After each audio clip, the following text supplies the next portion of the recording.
What's up, guys? Brandon and I were just ranking some NFL quarterbacks beyond the clear, top tier of, Joe Burrow, Patrick Mahomes, Josh Allen, and we wanted to clue you guys in. Between Tua Tagovailoa, Justin Fields, and Kyler Murray mainly, how would you rank those three players? So for starters, I kind of want to give a background on all three of these guys' situations here. Kyler, although probably the most accomplished guy on this list, there are a lot of question marks around him. One, ACL tear recently, coming back from that. Two, we haven't seen a lot of development out of him since he got, yes, he won Rookie of the Year and he's a two-time Pro Bowler, but since then, it's not like he's gotten much better. Mind you, the Cardinals have gotten a lot worse around him, so we can't fully blame him for that, but that's just something I want to note. Tua, in a more similar situation to Justin Fields, kind of came onto the scene with a really bad team around him, and the team's gotten better around him, and with that, he's gotten better, but very injury-prone is the one thing. So, Tua seems like he has the lowest ceiling of them. It seems like he could do the least exciting things. He's the most injury-prone, more than Kyler, and he's had the most weapons. Justin Fields had no weapons this season, was great. I think there's not even a debate that Justin Fields is the best. He's the one that has the least issues. A lot of people question his throwing. I don't question it at all. He also had no weapons, and he's the best runner out of the three of them by far. I don't think it's particularly close. Now, between Kyler and Tua, it is, because normally I'd say Kyler Murray, not close. Kyler Murray, before last season, even knowing, if Kyler Murray had the season last year like we would have expected, he would be right there with Fields, because he plays similar. He'd probably be above Fields. He'd maybe be above Fields, but character issues have come into effect. The Cardinals are bad. He got injured, and realistically, he probably has a better arm than Fields. So I think I could say, although Kyler's the most risky, I think he's the clear number 2, and Tua's got to be the 3. Yep. And when we're ranking NFL quarterbacks, I told you the big 4. I think Hurts has got to be the 5. Do these guys have an argument for 6, or do you think T-Law is clearly there? I think Fields challenges T-Law. I think T-Law is more proven than Justin Fields, and I think it's close because on the one hand, Fields feels like more untapped potential, whereas T-Law is kind of, I don't want to say we've already seen what we need to see out of T-Law to a point where we can put him there because there's still a lot more growth for him. But I feel like T-Law has really established himself as one of those top dogs, and I think Fields is right behind there. But I think Fields, if he proves what we expect him to prove, there will be a debate, and that debate will be an ongoing debate for their entire careers. First thing I say, by the way, Aaron Rodgers is off to the side just because he's old. We don't count him. I think in a weird spot. My prediction is that Justin Fields this season is going to outplay Jalen Hurts, because I think Hurts, although he still has his 2 big receivers, he's losing. Their defense is losing a lot. The Eagles will get worse. And I think Fields has a huge year, challenges MVP. And I think he has just as good of a season as T-Law. So I think after this upcoming season, we kind of put those 3 in the same tier. And I think there's a very large likelihood where Herbert disappoints again.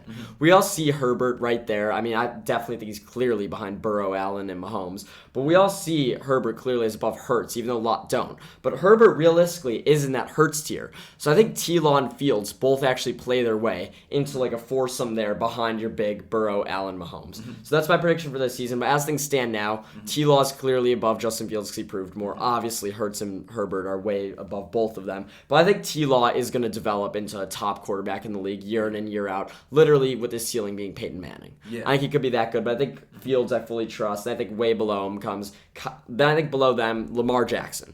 Lamar Jackson right now is above Justin Fields. I'd probably say he's right behind Hurts. I'd still put him above T-Law, but I think after the season, Lamar's in that tier with Fields, T-Law, and I think behind them you have Kyler Murray, and then Tua, and then Dak.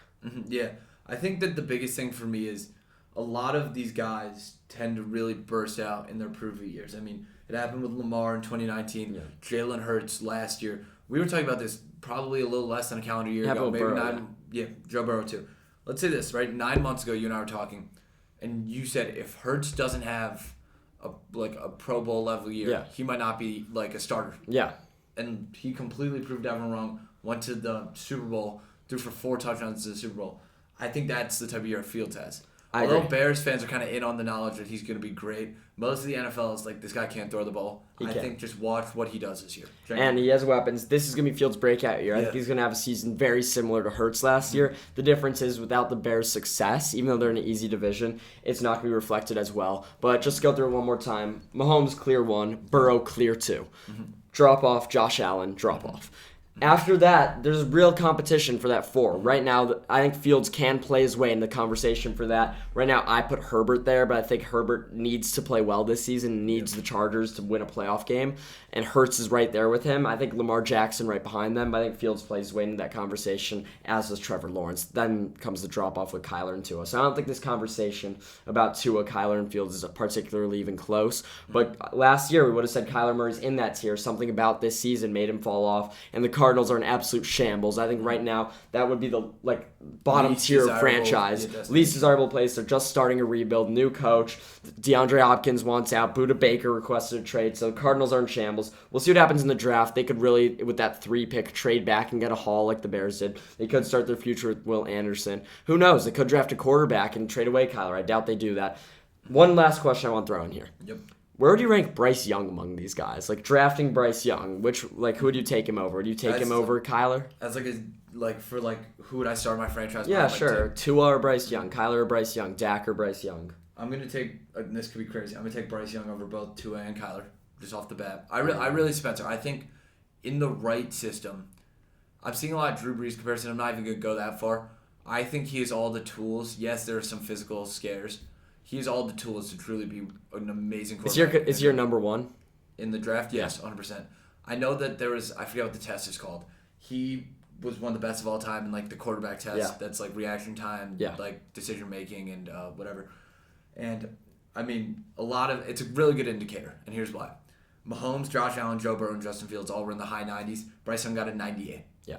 C.J. Stroud, on the other hand, supposedly very, very low, maybe around the 50s. Yeah.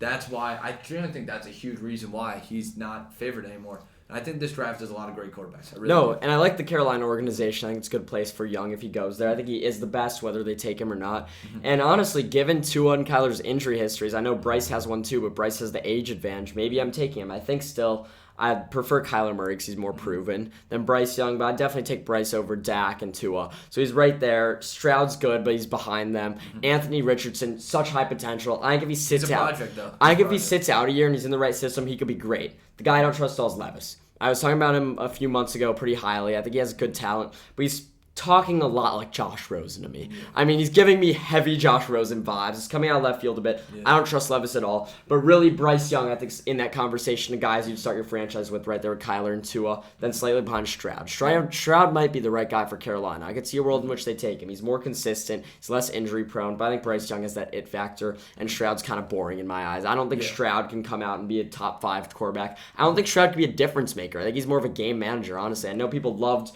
how he played against Clemson. I'm not a big C.J. Stroud guy. The way I look at it right now, just with those two, is I think Stroud has Pro Bowl potential. I think Bryce Young has Hall of Fame potential. I think that discrepancy is the gamble that these teams are going to be taking him with. And Richardson also has a really high ceiling, but he also has a really deep floor. Yeah, I think there's a world where if Anthony Richardson's developed correctly, he could wind up being the best quarterback in the NFL. Oh, yeah. I mean, everyone makes this comparison, but it's true. He could be as good as Cam Newton was, for real. I mean, I think the Cam Newton comparison is getting thrown around a lot, and this actually, I mean, not to go off topic, makes me think about last year's draft. How everyone would thought Malik Willis is gonna be a guy, Matt Corral's gonna be that guy. We forget that more often than not, these quarterbacks get all these hype.